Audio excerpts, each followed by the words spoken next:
It's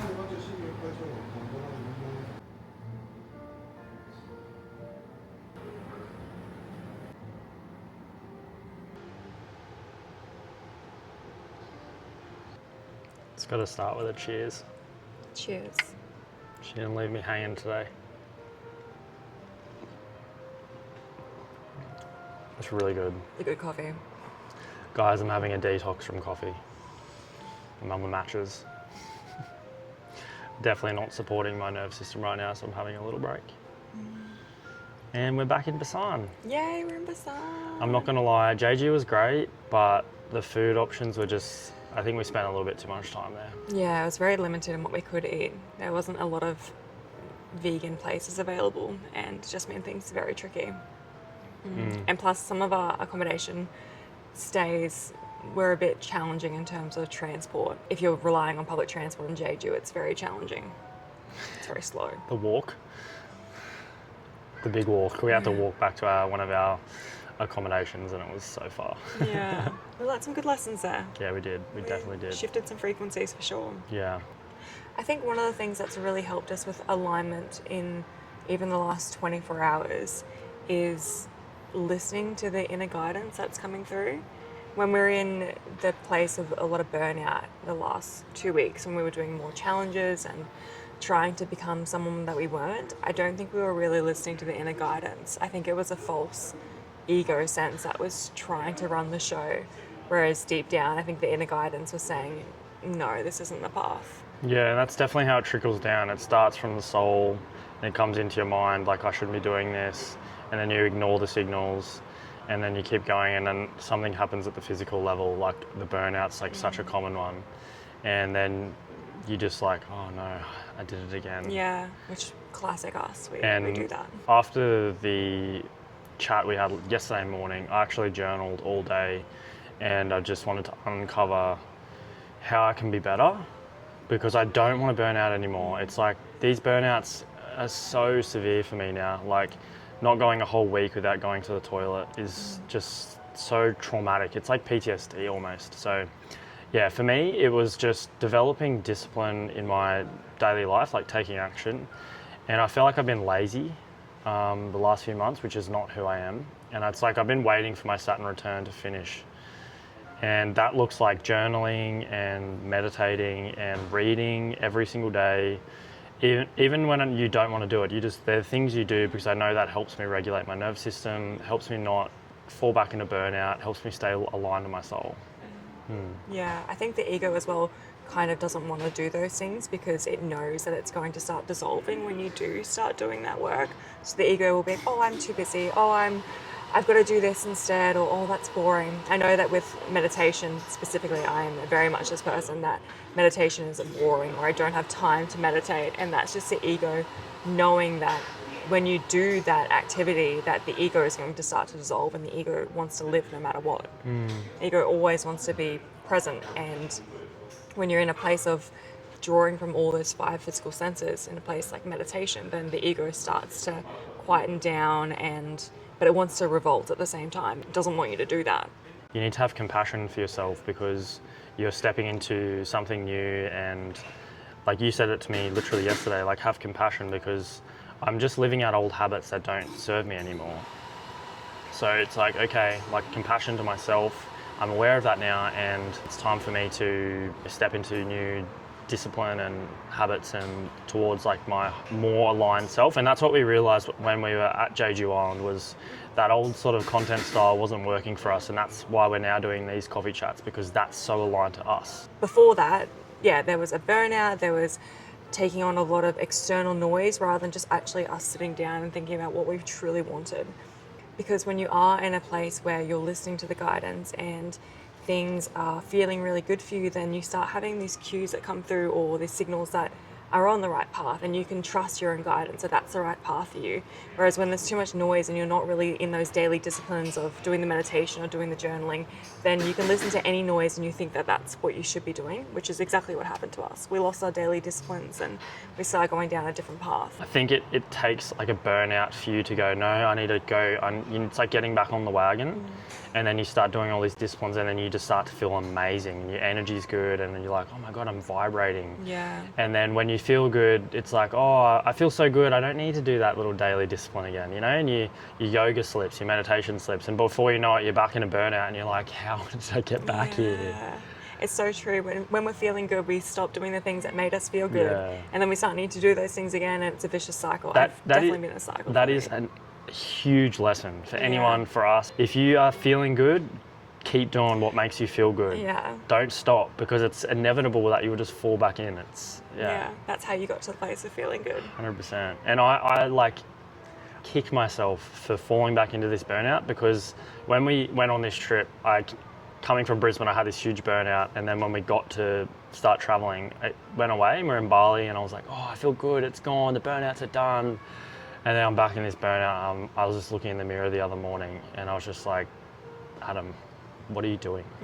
How did you do this? So, but compassion, and now we're doing the things again, but I know everyone's human. And the compassion is so important, because if you're in a burnout and you're beating yourself up, it's just going to make it worse. I think our language as well around having a burnout or being on the wrong path is so important, because we're often catching ourselves saying, oh, I should be doing this, or oh, I must do that. But if you listen to what you truly want, it wouldn't be a should or like a must. It's like, no, I want to do this for myself. And God's created everything out of love. Always remember that. Like, you were never punished.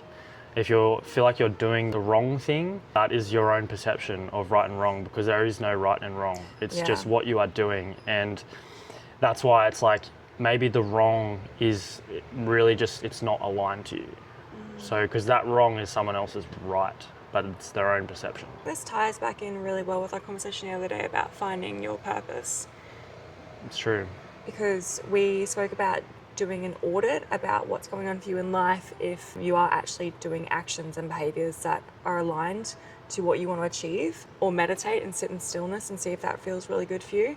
Otherwise, you go down these paths, like we're constantly being on these paths of burnout, not just in this current state of life of travelling, but for literally like a decade or longer. It's such a awful feeling, and I just think they've been progressively getting worse and worse. And if you're someone that burns out, let us know too. Like, we want to know what that feels like for you. And I just think it's the soul going like, no, come on, you're not listening.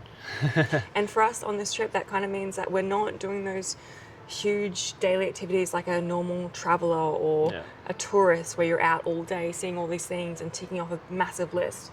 We're often spending a day in a cafe or taking it really slow. We're trying to have less plans and less control of everything that's going on, and more like a morning routine. You yesterday when we were at the airport, and Sarah's like, hey babe, like I've just got a whole itinerary for Japan next week.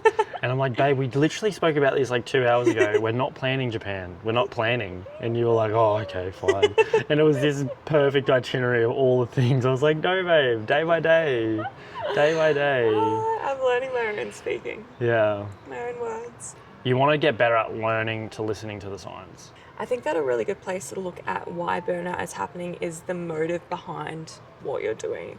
So for us, for making those vlogs that weren't really aligned to us, the motive there was a scarcity motive, or that we weren't feeling enough. Like we were working on childhood wounds of rejection or belief or being valid in society.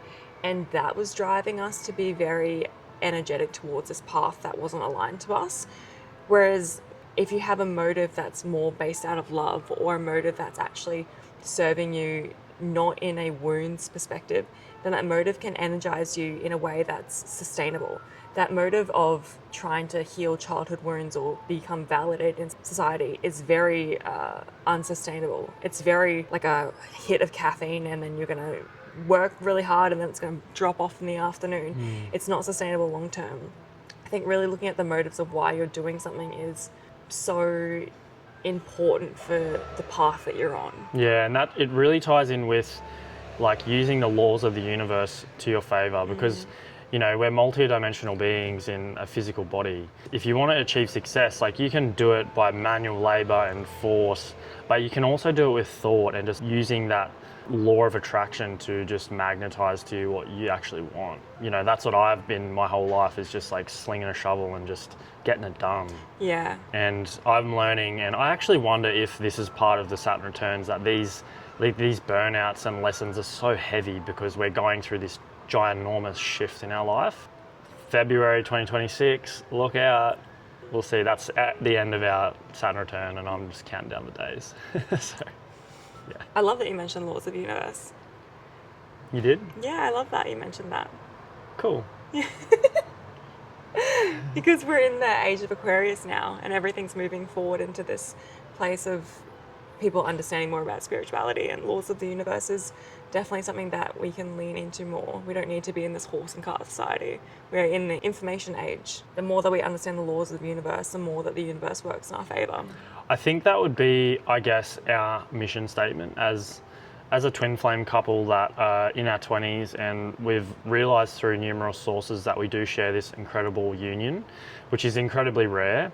And I feel like a mission statement is to help people see how powerful you truly are, because it's so easy to get caught up in I'm a human being and that's it, but my gosh, that is so incorrect. And that's probably been told like so much, that we're so limited, and that this world is set up for us to just be in a physical society. But when you tap into something beyond that, that's when you really like truly figure out how powerful you are. And it's like literally limitless. It's exponential. Like it's continuous. It's infinite. Infinite. Yeah. That would probably be my favorite thing to do as a human, is to help people realize how powerful they are. Yeah. And Sarah and I have a background in, I've done breath work, and I was in the army, and you know, Sarah's an energy medicine kinesiologist. So we've had situations where we've had that feeling, and I love it. It's like that's like tying back into being aligned with your soul's journey, because when I do that stuff, I don't feel drained by it. It just gives me so much energy. Even these conversations, we just vibrate so much after it. When you know you're on the right path, you could put in an 8-hour day in the thing you love, and you have so much energy after it, and that's what you're supposed to be doing.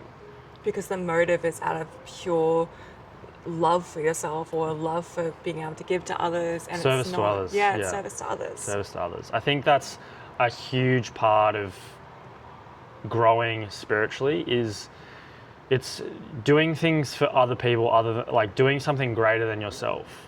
And that's what gives you so much energy, because you know that you're connected to the divine when you do that stuff. Instead of, you know, it's great to have self-care, and you have to love yourself first. You can't love someone else or help someone else before you can help yourself. So, and I say that to myself too. Like I really know that we are going to help so many people, but the last like year, 2 years, I know that I'm just not in a place where I'm ready for that yet. And I feel like now we're starting to step into that, because we've done so much work on ourselves, because I truly do love myself now. And for a long time I didn't. I think that ties back in really well with what you were talking about discipline in your daily activities, because you are in this place of being able to give when you actually do the daily activities for yourself, like the yoga and the meditation and the journaling. Yeah. Otherwise, how can you give to others if you aren't like a full cup yourself? Yeah, that's exactly right. Yeah. Well, we absolutely love doing this. It feels so good, and we're going to just keep going every single day. We're not going to miss a day. Next week we're in Japan, so we're doing van life, and we're going to I feel like we'll tweak it a little bit. It might be a bit more of a daily vlog / coffee chat, but I like that. I like it. Yeah. I like it. Let us know what you want to know more about, or what you're interested in. Was it laws of the universe? Was it discipline, daily practices? Was it finding the right path for you? Or another topic that we've spoken about? Please let us know in the comments. We'd love to keep chatting about all the things, because we have so much knowledge that we want to get out there into the world. You will grow with us as we grow. And please subscribe to the channel and follow our journey. Yeah. We'll see you tomorrow. Bye. Bye.